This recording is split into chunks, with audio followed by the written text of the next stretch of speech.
Everybody, and welcome back to Edmonton Aviation. And today I have the Edmonton International Airport update for June 2025, so let's get right into it. Starting off on the runways, taking off for Toronto Pearson is Porter E195E2. Taxing out to Winnipeg is this Flair 737-800. Taxing out for Toronto Pearson is this Air Canada Airbus A220-300 in the retro livery. Just taxing off the runway after a flight in from Vancouver is this Air Canada Airbus A320-200 in the old livery. Taxing out to Victoria in this WestJet 737-700 in the new livery.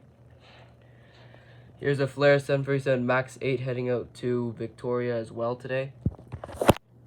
And over here we have a Canadian North -8Q100 which will be heading out to Yellowknife, a Porter -8Q400 which will be heading out to Ottawa, and just arrived in from Montreal before heading out to Hamilton is this Porter -8Q400 in 150 years of Confederation livery. Getting some catering loaded on before a flight out to Winnipeg or Saskatoon is this WestJet 737-700. Here's a KLM 767-300 which just arrived in from Amsterdam and will be heading back out to the same airport. Over here we have this WestJet -8Q400 which will be heading out to Kelowna today. And over here we have a Air Canada -8Q400 which will be heading out to Calgary. Just at gate here we have this Air Canada 737 MAX 8. He will be heading into Montreal. Right here we have this WestJet 737-800 which will be heading out to Ottawa.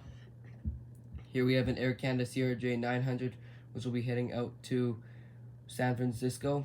And right here we have this United Airbus A320 which will be heading out to Houston Intercontinental after a flight in from Chicago O'Hare. Right here we have a United 737 MAX 8 which will be heading out to Denver today. Just arrived in from Seattle and will be heading back out there is this Alaska E175. Right here we have WestJet -8Q400 which will be also heading out to Seattle. Here we have a Swoop 737-800 which is technically operated by WestJet. He'll be heading out to Salt Lake City today on WestJet's new route out of here. We have a FedEx 767-300F which will be heading out to Memphis. We have a cargo jet 757-200 getting some cargo loaded on before a flight out to Montreal Mirabel. Over there we have the Florida Panthers charter plane which is a Delta 757-200. He just arrived in from Fort Lauderdale. And over here taxing out to Fort Lauderdale is this Air Canada Airbus A320 in the old livery. He's the Edmonton Oilers plane. So there we have it, the Edmonton International Airport for June 2025. See you in the next video.